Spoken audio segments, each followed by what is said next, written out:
Hello everyone, this is ऋतु और स्वागत है आप सभी का सीटेट प्रीवियस ईयर क्वेश्चंस की सीरीज में। इस सीरीज में हम डिस्कस कर रहे हैं सोशल साइंस पैडागोजी के क्वेश्चंस विद एक्सप्लेनेशन जो कि दिसंबर 2021 में पूछे गए थे। तो क्वेश्चन पेपर जो आज का है वो है 28 दिसंबर 2021 का। इसके कुछ क्वेश्चंस हम ऑलरेडी डिस्कस कर चुके हैं, कंटेंट वाले क्वेश्चंस भी हम इसके कर चुके हैं। तो आज की इस वीडियो में ये क्वेश्चन पेपर कंप्लीट हो जाएगा 60 क्वेश्चंस का। और you can also follow me social media, Facebook page, Insta ID और टेलीग्राम चैनल, लिंक आपको डिस्क्रिप्शन में मिल जाएगा। क्वेश्चन है, सामाजिक विज्ञान शिक्षण पर राष्ट्रीय फोकस समूह के अनुसार निम्नलिखित में से किसे सामाजिक विज्ञान शिक्षा में प्रमुख चुनौतियों के रूप में माना जाता है। यानी कि जो सोशल साइंस के जो टीचिंग है उसमें कौन कौन से चैलेंजेस आते हैं। तो यहाँ पर अगर सही ऑप्शन की बात करें तो ये हो जाएगा ऑप्शन नंबर 1, ए, बी और सी इसमें सही होंगे। इसे गैर उपयोगितावादी विषय के रूप में माना जाता है। यह केवल सूचना प्रसारित करता है और सूचना अधिभार है, यानी कि देयर इज इंफॉर्मेशन ओवरलोड। इसको डिटेल में जान लेते हैं। देखो, गैर उपयोगितावादी विषय के रूप में कैसे जाना जाता है। जैसे कि हम बात करें, साइंस को जितना उपयोगी माना जाता है कि भाई ये कैरियर ओरिएंटेड सब्जेक्ट है, कैरियर अच्छा रहेगा इसमें, वैसे ही सोशल साइंस को नहीं देखा जाता है, उपयोगिता नहीं है उसकी इतनी सोशल साइंस की, जिसकी वजह से अब इसको क्योंकि कम रिस्पेक्ट मिलती है इस सब्जेक्ट को, तो वही है कि जो टीचर है उसको भी पढ़ाने में इतना इंटरेस्ट नहीं आता और जो बच्चे हैं वो भी उसको पढ़ने में इतना इंटरेस्ट नहीं लेते, कोई दिलचस्पी नहीं दिखाते हैं। दूसरा क्या है कि ये केवल सूचना प्रसारित करता है, सामाजिक विज्ञान पाठ पर बहुत केंद्रित है। यानी कि जो ये एक तरह से हम कहेंगे कि जो चैप्टर्स हैं उन पर ज़्यादा केंद्रित है ये, और परीक्षाओं के लिए इसको याद रखना ज़रूरी होता है। मतलब कि ऐसा है कि काफ़ी सारा इसका सिलेबस होता है और सिलेबस ज़्यादा है तो वैसे ही सारी चीज़ें याद रखना बहुत ही मुश्किल होता है। इन पाठ्य पुस्तकों की सामग्री को दैनिक वास्तविकताओं से असंबद्ध माना जाता है। मतलब वैसे तो कह देते हैं कि डेली जो रियलिटीज़ होती हैं उनसे जोड़ करके सोशल साइंस को पढ़ो, लेकिन ये जो अगर हम वास्तविकता की बात करें, प्रैक्टिकल इस चीज़ को अगर फॉलो करें तो वो नहीं हो पाता। इतनी सारी चीज़ें डेली लाइफ से कनेक्ट नहीं हो पाती हैं। सूचनाओं की अधिकता होती है। सामाजिक विज्ञान को अतीत के बारे में अनावश्यक विवरण प्रदान करने के रूप में देखा जाता है। यानी कि जैसे आप हिस्ट्री को ही ले लो तो हिस्ट्री में बहुत सारे ऐसे फैक्ट्स होते हैं, बहुत सारी ऐसी चीज़ें होती हैं जो कि याद रखनी बहुत मुश्किल होती हैं। क्योंकि देखो, अगर आप कंसेप्ट भी समझ लेते हो, कुछ चीज़ें आपको ऐसा होता है कि याद रखनी होती हैं, तो जिसकी वजह से होता है कि लगता है कि इसमें सिलेबस बहुत ज़्यादा है।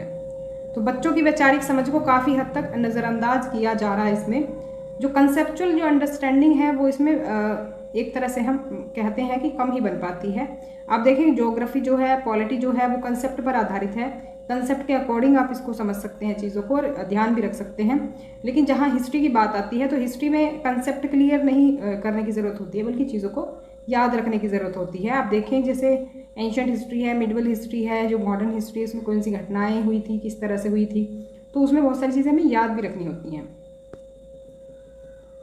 नेक्स्ट क्वेश्चन है, एक सामाजिक विज्ञान शिक्षक ने छात्रों से शहरीकृत शहरों की समस्याओं पर समाचार पत्रों के लेख और पत्रिकाओं की कतरनें एकत्र करने के लिए कहा। जैसे पेपर की कटिंग होती है ना, न्यूज़पेपर की कटिंग, न्यूज़पेपर आर्टिकल्स की, मैगजीन्स की, वो इकट्ठी करने के लिए कहा छात्रों से। किस पर, किस टॉपिक पर, कि जो शहरों में जो शहरों में जो प्रॉब्लम फेस की जा रही हैं उसकी कटिंग, जो भी आर्टिकल्स छपे हों मैगजीन्स में, न्यूज़पेपर में, उसकी कटिंग इकट्ठा करने के लिए बोला। अब इसके बाद वो चर्चा का आयोजन करती है। तो बच्चों को तो काम दे दिया, वो बच्चों ने कर भी लिया। उसके बाद एक डिस्कशन जो है वो रखती है, जहाँ छात्र एकत्रित जानकारी के आधार पर विषय पर अपने विचार प्रस्तुत करते हैं। जो उन्होंने कटिंग्स इकट्ठी करी हैं उसमें क्या विचार दिए गए हैं, उस प्रॉब्लम पर, शहरों की जो समस्याएं होती हैं उस पर अपने विचार वो प्रस्तुत करेंगे। तो कक्षा में शिक्षक किस शैक्षणिक रणनीति का उपयोग कर रहा है, अगर वो ऐसा करता है तो यहाँ पर अगर बात करें सही ऑप्शन की तो हो जाएगा ऑप्शन 1, इंक्वायरी मेथड। तो इंक्वायरी मेथड है जो कि टीचर यूज़ कर रहा है। उसने एक प्रॉब्लम दी और कहा कि न्यूज़पेपर की कटिंग और मैगजीन्स से कटिंग निकालो जो भी उस टॉपिक पर है। तो एक तरह से वो इंक्वायरी करवा रहा है उस टॉपिक पर। तो यहाँ पर फर्स्ट ऑप्शन सही हो जाएगा। नेक्स्ट क्वेश्चन है, मध्यकालीन भारतीय काल को समझने के लिए निम्नलिखित में से कौन सा प्राथमिक स्रोत है। Which of the following is a primary source to understand medieval Indian period. देखो आपको इस ऑप्शन के अकॉर्डिंग इसका आंसर करना होगा।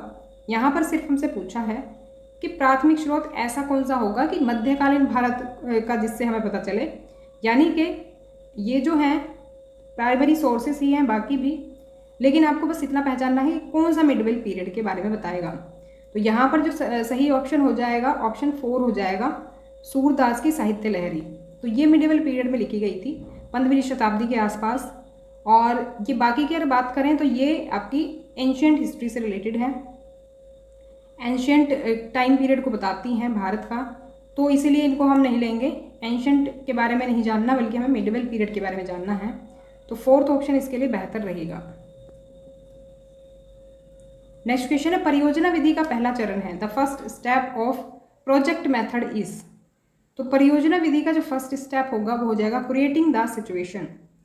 3rd ऑप्शन इसमें सही हो जाएगा। तो इसके कुछ स्टेप्स हैं, जब भी आप कोई प्रोजेक्ट स्टार्ट करते हैं तो प्रोजेक्ट के लिए कुछ स्टेप्स ये होते हैं, जैसे कि हम कहें सबसे पहला होता है प्रोवाइडिंग अ सिचुएशन, जो कि था हमारा क्या ऑप्शन में ही, प्रोवाइडिंग कह दो या फिर क्रिएटिंग कह दो, एक ही बात है। तो एक स्थिति प्रदान करना, एक सिचुएशन तो हम देंगे ना, जो भी जिस भी टॉपिक पर प्रोजेक्ट बनाना होगा वो सिचुएशन दी जाएगी, तभी प्रोजेक्ट जो है स्टार्ट होगा। उसके बाद क्या होगा, परियोजना का चयन होगा और उद्देश्य, यानी कि choosing and proposing the project. परियोजना की योजना बनाएंगे, फिर प्लानिंग करेंगे। प्लानिंग तो आपने और चीज़ों में भी देखा होगा, जो आपने मेथड्स बाकी के पढ़े होंगे। फिर आता है एग्जीक्यूशन इसका, प्रोजेक्ट का एग्जीक्यूटिंग। जब द प्रोजेक्ट एग्जीक्यूटिंग में होता है किसी भी काम को स्टार्ट कर देना, उसको एग्जीक्यूट कर देना, तो वो काम जो है स्टार्ट कर दिया है हमने। उसके बाद लास्ट में आएगा क्या, मूल्यांकन, इवैल्यूएशन द प्रोजेक्ट। जब वो प्रोजेक्ट हो गया तैयार, उसके बाद क्या करेंगे, इवैल्यूएशन करेंगे उसका। फिर हो जाएगा रिकॉर्डिंग ऑफ द प्रोजेक्ट, परियोजना की रिकॉर्डिंग आ जाएगा लास्ट में। तो ये जो हैं 6 स्टेप्स हैं इसमें, जो कि इसमें फॉलो होते हैं, ध्यान रखेंगे। इसका सीक्वेंस भी पूछा जा सकता है किसी क्वेश्चन में, तो इनके स्टेप्स को याद रखेंगे। नेक्स्ट क्वेश्चन है, निम्नलिखित में से कौन सी आकलन पद्धति छात्रों को अपने स्वयं के सीखने के मूल्यांकन और रिकॉर्ड करने की गुंजाइश प्रदान करती है। Which of the following assessment practices provides scope to students to evaluate and record their own learning. देखो लर्निंग जो असेसमेंट जो होता है लर्निंग का, उसके बारे में कई सारी चीज़ें मैं आपको बता चुकी हूँ, और आपको ये अच्छे से ध्यान में आ जाना चाहिए, दिमाग में बैठ जानी चाहिए ये चीज़ की असेसमेंट फॉर लर्निंग क्या होता है, असेसमेंट एज लर्निंग क्या होता है, असेसमेंट ऑफ लर्निंग क्या होता है। ये जो सभी जो ऑप्शंस में दिए हुए हैं ये आपको आने चाहिए। तो इसके बारे में मैं पिछली वीडियोज़ में भी डिस्कस कर चुकी हूँ। तो यहाँ पर सही ऑप्शन पहले देख लेते हैं, ये हो जाएगा सीखने के रूप में आकलन। अब देखो जब हम कह रहे हैं बच्चों से खुद का आकलन करने के लिए, इसमें एक तरह से हम कह सकते हैं सेल्फ असेसमेंट आ जाता है, जो हम बच्चों से खुद से ही इवैल्यूएशन करवाते हैं। तो स्वयं के सीखने का मूल्यांकन और रिकॉर्ड करने की गुंजाइश जो प्रदान करता है वो आकलन होता है क्या, असेसमेंट एज लर्निंग। देखो वो सीख रहे हैं और सीखने के रूप में आकलन अपना कर रहे हैं, सीखते सीखते ही अपना आकलन भी कर रहे हैं, तो उसको कहेंगे क्या, सीखने के रूप में आकलन। तो ये एक तरह से कहेंगे हम क्या, इसके बारे में थोड़ा सा जान लेते हैं। Assessment as learning actively involves student in the learning process. जब हम देखो बच्चों से ही खुद का उनका असेसमेंट करवाएंगे तो उससे क्या होगा, उनको सीखने में मदद मिलेगी। उसको हम क्या कहेंगे, एक तरह से सीखने के रूप में हम उनका आकलन कर रहे हैं। तो यहाँ पर ये महत्वपूर्ण सोच कौशल, ये हिंदी में आलोचनात्मक होना चाहिए, आलोचनात्मक यानी क्रिटिकल थिंकिंग डेवलप करेगा एक तो, और समस्या समाधान सिखाता है। प्रॉब्लम सॉल्विंग की जो स्किल्स हैं वो उनकी बिल्डअप होती हैं, वो प्रॉब्लम का सॉल्यूशन करना सीख जाते हैं। और छात्रों को अपने लिए योग्य लक्ष्य निर्धारित करने और उनकी प्रगति को निष्पक्ष रूप से मापने के लिए प्रोत्साहित करता है। इसके अगर एग्जाम्पल देखें तो इसमें आ जाते हैं स्वयं मूल्यांकन यानी कि सेल्फ असेसमेंट और पीयर असेसमेंट।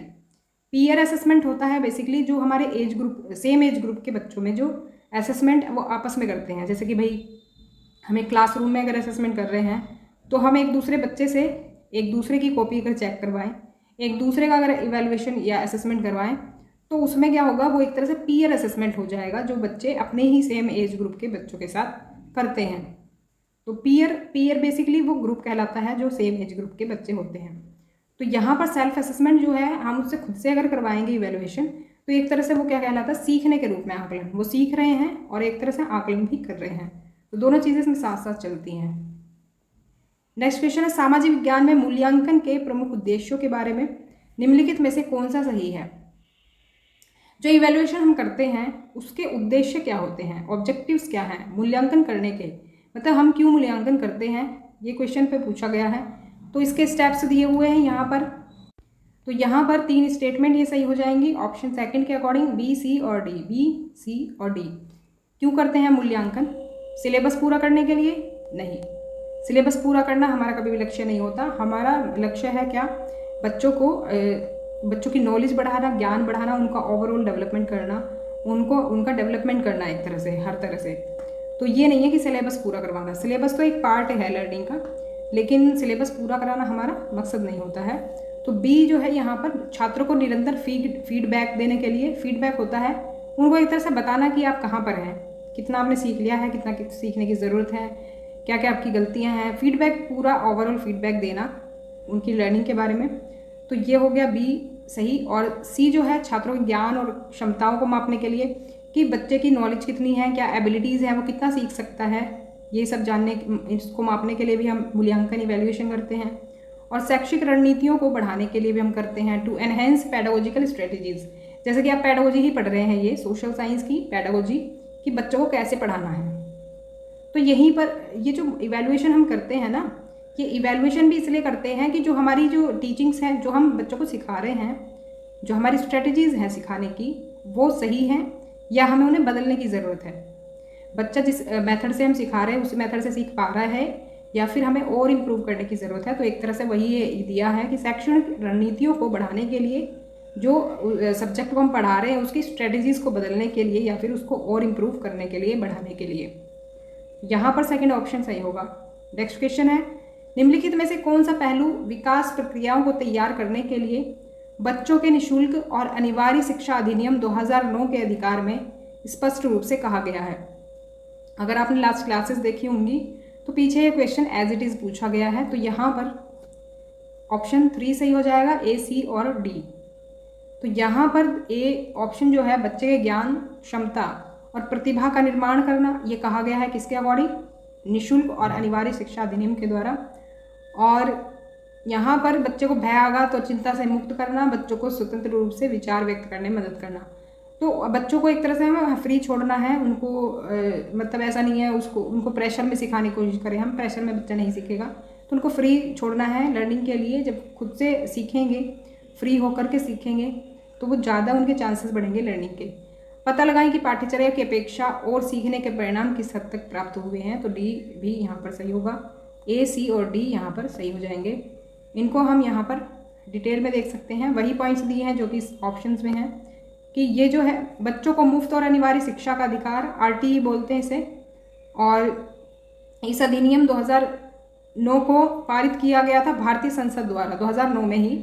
तो ईयर तो उसके अकॉर्डिंग ही रख देते हैं जिस ईयर में वो आता है, जो भी एक्ट आता है। तो ये अधिनियम जो है 6 से 14 वर्ष के सभी बच्चों को पास के स्कूल में अनिवार्य शिक्षा प्रदान करने के लिए कहता है। तो आपके आसपास भी अगर गवर्नमेंट स्कूल्स हैं तो आपने देखा होगा जो प्राइमरी एजुकेशन है वो फ्री मिलती है 14 साल तक की उम्र तक। और एक बच्चे के ज्ञान और क्षमता का पूर्ण रूप से निर्माण करना इस एक्ट में कहा गया है। और बच्चे को फ्री छोड़ देना, उसको आघात, चिंता और तनाव से मुक्त करना, और पाठ्यक्रम की अपेक्षाओं और प्राप्त किए गए सीखने के परिणामों का पता लगाना। जो पाठ्यक्रम की एक्सपेक्टेशंस हैं, वो जो हम बच्चों को सिखाना चाह रहे हैं वो पूरा हुआ है कि नहीं हुआ है। नेक्स्ट क्वेश्चन है, शिकारी संग्राहक एक स्थान से दूसरे स्थान की यात्रा क्यों करते थे? आज हम जिन कारणों से यात्रा कर रहे हैं वे किन कारणों से भिन्न या फिर समान हैं? देखो, हिस्ट्री में हमने इसके बारे में जाना था कि जो हंटर गैदरर्स होते हैं ये शिकार करते हैं और चीज़ों को इकट्ठा करते रहते हैं और एक स्थान से दूसरे स्थान पर भटकते रहते हैं, मतलब भटकना का यात्रा करते एक तरह से। और वो उनकी क्या होती थी, ज़रूरत होती है। तो अगर हम उस चीज़ को आज के नज़रिए से देखें, आज की जो सिचुएशन है हमारी ट्रैवलिंग की, उससे अगर कंपेयर करके देखें और बच्चों से पूछें कि वे किन कारणों से भिन्न हैं, ये जो क्वेश्चन है ये छात्र की कौन सी क्षमता का आकलन कर रहा है? क्या क्या ये एसेस कर रहा है स्टूडेंट्स की कौन सी एबिलिटी को एसेस कर रहा है ये, अगर हम इस तरह का क्वेश्चन पूछ रहे हैं तो यहाँ पर ऑप्शन 1 सही हो जाएगा, कारण और विपरीत अनुभव। तो देखो यहाँ पर एक तो हम रीज़न जानना चाह रहे हैं, रीज़न एक तो बच्चे जान पाएँ कि किस चीज़ के पीछे क्या रीज़न होता है।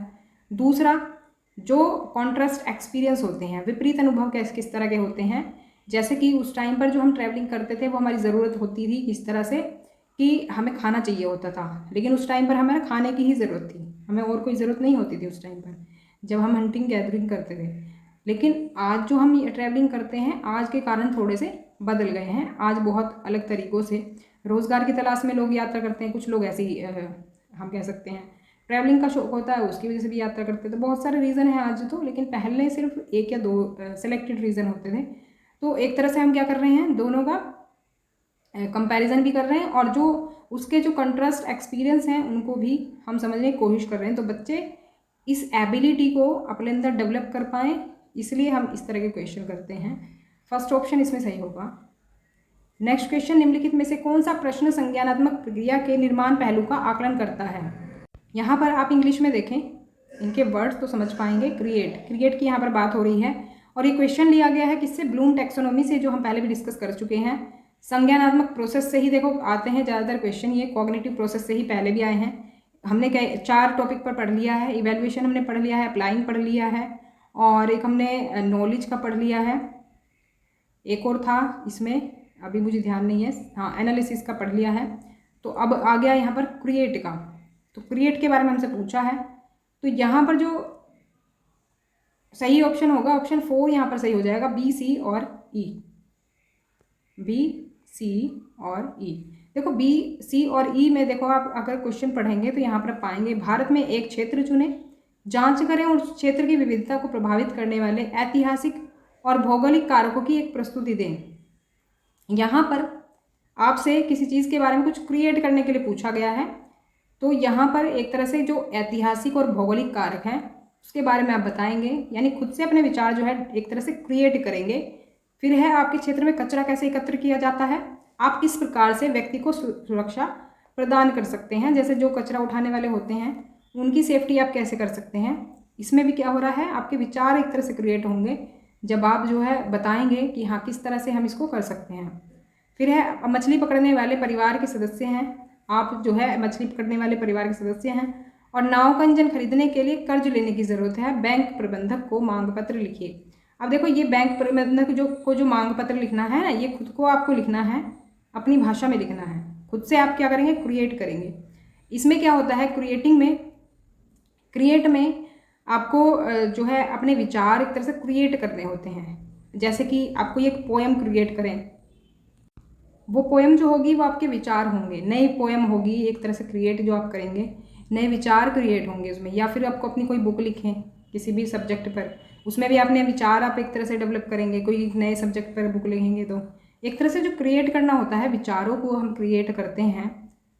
तो यहाँ पर एक तरह से इसका दूसरा नाम भी होता है, ये होता है सिंथेसिस होता है संश्लेषण, यानी कि आपके जो अलग अलग जो विचार हैं एक तरह से आप उनको जोड़ देते हैं। संश्लेषण क्या होता है, जोड़ना। विश्लेषण क्या हमने पढ़ा था, उसको टुकड़ों में तोड़ करके देखना चीज़ों को, लेकिन यहाँ पर क्या कर रहे हैं, हम जोड़ रहे हैं, जोड़कर हम एक चीज़ नई क्रिएट कर रहे हैं। तो इसको दूसरे नाम से भी पूछा जा सकता है, सिंथेसिस के नाम से। ये बेसिकली इसको मैं अगर डिटेल में देखूँ तो यहाँ पर आप देखेंगे ब्लूम टैक्सोनॉमी मैंने आपको बताई थी, उसमें हमने कॉग्निटिव जो डोमेन था ये देखा था ब्लूम का, और इसमें से इवैल्यूएशन हम पढ़ चुके हैं, सिंथेसिस हम पढ़ चुके हैं, एनालिसिस पढ़ चुके हैं, एप्लीकेशन पढ़ चुके हैं, नॉलेज हम पढ़ चुके हैं। सॉरी, ये जो सिंथेसिस है ये इसमें हमने नहीं पढ़ा है, ये आ जाएगा यहाँ पर क्रिएट। तो अब देखो आप कंफ्यूज हो जाएंगे कि ये क्या चीज़ है, दो पिरामिड कैसे आप यहाँ पर दिखा रहे हो। ये जो टैक्सोनॉमी थी ब्लूम की, ये 1956 में आई थी और इसके अकॉर्डिंग जो कॉग्निटिव डोमेन है ये यहाँ पर रिप्रेजेंट किया गया है। इसके 6 स्टेप्स हैं इस तरह से। सबसे लास्ट का इसमें है इवैल्यूएशन।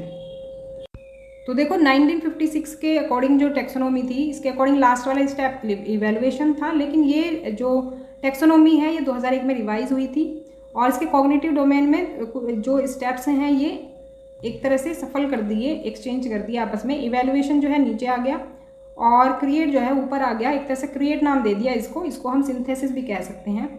तो इसको नया नाम दे दिया, क्रिएट इसको कह दिया।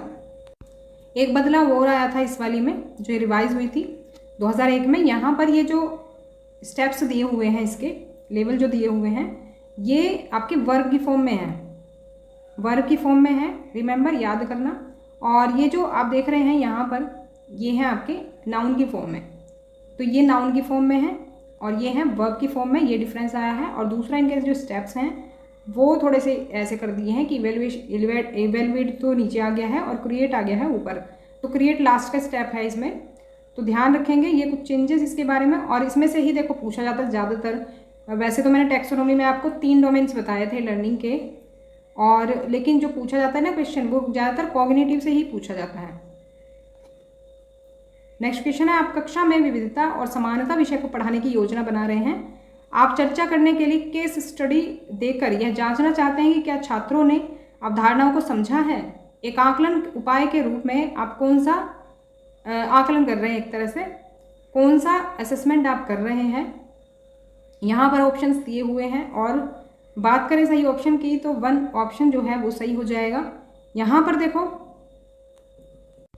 जो फर्स्ट स्टेप है यानी फॉर्मेटिव असेसमेंट है, ये लर्निंग के दौरान होता है, लर्निंग के दौरान होता है, ना कि लर्निंग के बाद में। लर्निंग के बाद में होता है समेटिव असेसमेंट, जैसे कि आपका रिजल्ट आता है ना फाइनल, वो होता है समेटिव असेसमेंट। लेकिन जो फॉर्मेटिव असेसमेंट होता है उसमें आप एक तरह से जो क्लासेस में जो आगे बीच में टेस्ट होते हैं, प्री बोर्ड्स होते हैं, जो बीच के जो एग्जाम्स होते हैं, जो बीच में आप असेसमेंट करते हैं कि भाई बच्चों ने कितना सीखा, कितना इंप्रूव करने की ज़रूरत है, काफ़ी सारी चीज़ें हैं। जैसे कि यहाँ पर दिया जा रहा है कि केस स्टडी देकर आप जांचना चाहते हैं कि क्या छात्रों ने अवधारणा को समझा है, कि जो कंसेप्ट हमने बताए हैं क्या बच्चों ने समझा है कि नहीं। तो मतलब एक तरह से हम बीच में ही असेसमेंट करते हैं, बीच में भी असेसमेंट करना ज़रूरी होता है, जिससे जो कमियां हैं उनको दूर करके फिर आगे की उनकी तैयारी करवाई जाए और उनको आगे के लिए तैयार किया जाए। तो एक तरह से फॉर्मेटिव असेसमेंट जो होता है ये विभिन्न प्रकार के तरीकों को संदर्भित करता है, जो शिक्षक एक पाठ, इकाई या फिर पाठ्यक्रम के दौरान बात कर रही हूँ मैं यहाँ पर, ड्यूरिंग लर्निंग होता है ये वाला असेसमेंट, जो कि फॉर्मेटिव असेसमेंट होता है। और सीखने की ज़रूरतों और शैक्षिक प्रगति के इन प्रोसेस मूल्यांकन करने के लिए इनका प्रयोग करते हैं। देखो फॉर्मेटिव और समेटिव असेसमेंट में ज़्यादातर लोग कन्फ्यूज रहते हैं, इसको याद रखने का तरीका मैं बताती हूँ। फॉर्मेटिव असेसमेंट यानी कि बीच में रहता है, ये बीच में होता है, लर्निंग के दौरान होता है, और समेटिव होता है बाद में। तो समेटिव को आप कैसे याद रख सकते हैं, समेटिव में सम आता है, सम हम कब करते हैं, सम मैथ्स में याद है आपको, सम कब करते हैं, लास्ट में करते हैं ना, हम सभी मार्क्स का सम लास्ट में करते हैं। तो समेटिव एक तरह से समेटिव बाद में होता है, ईयर के एक तरह से लास्ट में होता है। ये जो आपका जैसे बोर्ड का एग्जाम हो गए, लास्ट में रिजल्ट आ गए, जो फाइनल होते हैं ना, एनुअल एग्जाम्स जो होते हैं, उनको हम समेटिव असेसमेंट के रूप में देख सकते हैं। तो वो एकदम लास्ट में होता है, तो लर्निंग के बाद होता है बिल्कुल वो। तो उसके बाद हम डायग्नोस वगैरह नहीं कर सकते, वो तो हो गया जो हो गया समेटिव असेसमेंट में। लेकिन फॉर्मेटिव असेसमेंट जो है वो लर्निंग के दौरान होता है, ड्यूरिंग लर्निंग होता है। तो इसमें हम डायग्नोस कर सकते हैं प्रॉब्लम्स को, लर्निंग रिलेटेड जो प्रॉब्लम्स हैं उनको दूर कर करके हम और अच्छे से लर्निंग की जो मेथड्स हैं उनको चेंज करके और बेहतर लर्निंग को बना सकते हैं। तो समेटिव को याद रखेंगे, लास्ट में होता है लर्निंग एक तरह से असेसमेंट ऑफ लर्निंग ये होता है समेटिव असेसमेंट, यानी कि जितना सीखा है उसका असेसमेंट करना। तो ये थी हमारी आज की क्लास आपको कैसी लगी कमेंट करके ज़रूर बताएं। If you have any query then please ask me in comment section. और वीडियो अगर पसंद आई हो तो लाइक करें, शेयर करें और सब्सक्राइब कर लें चैनल को, जिससे कि आपको सभी नोटिफिकेशंस मिलते रहें। मिलते हैं नेक्स्ट क्लास में, तब तक के लिए stay connected and keep watching study more knowledge. Thanks for watching.